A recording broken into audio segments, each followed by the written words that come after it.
All right, so I found some boards I had laying around and I chopped them down a little bit.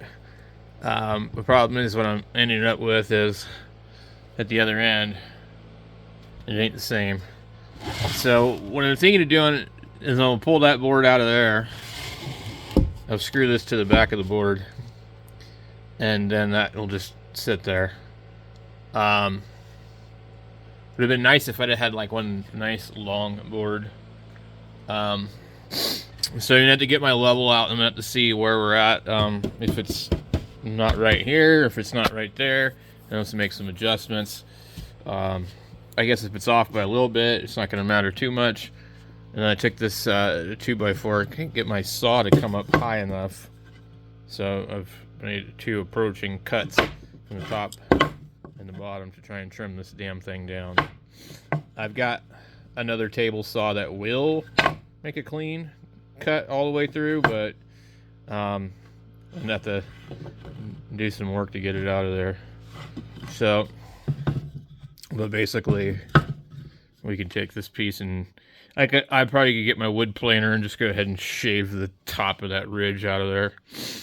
But we got to get down into here into the corner. I just got a lot of wood scraps left over, and I just need to make sure that we're fairly close. Even if I had a board that long, it might not be straight at the other end anyway, so not a big deal. But I'm going to use these rather than cutting it up more plywood. But this will definitely be our final boxed in area. There isn't going to be room for anything else.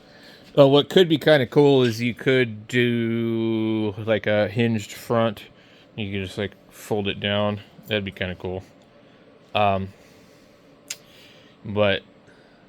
I mean, I guess I could take the other piece and cut it up, and then I would make a bunch of dividers like this and, you know, build a box. That's one other option.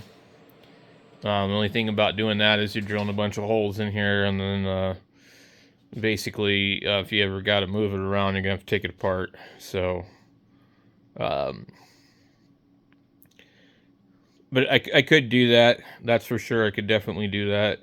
I don't know how many pieces I would get out of here. I would guess so. We're going to be, what is that? That's about 9. That's 8.5 inches right here. So 1, 2, 3, 4, 5, maybe 6 pieces that you could cut out, and you're gonna need 1, 2, 3, 4, 5, 6, maybe more.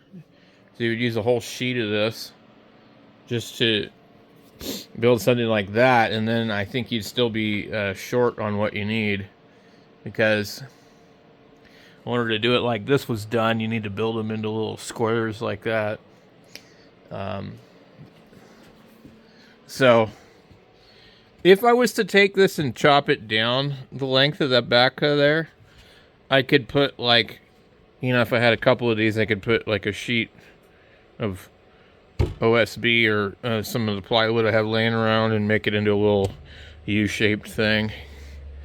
And if I had one like there and there and there, then I could definitely do that. I've got this stuff laying around, but I've got some more plywood from furniture.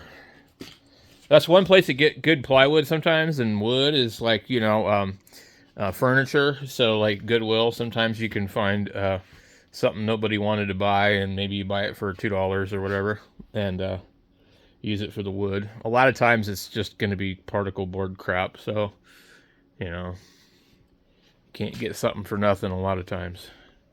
So anyway, I'm going to see if this is level or not, and then I guess really at this point all I need to do is attach a few things. I need to have this movable so I can see where radios want to sit and things like that. But I want to get it fairly even so that the stuff isn't you know, bowing out anywhere. So I'm probably going to need more than that. This is why I didn't want to use any kind of particle board shelves, even though they look really nice with the white laminate. So we'll get you guys updated when I get the top on this thing. Thanks for watching.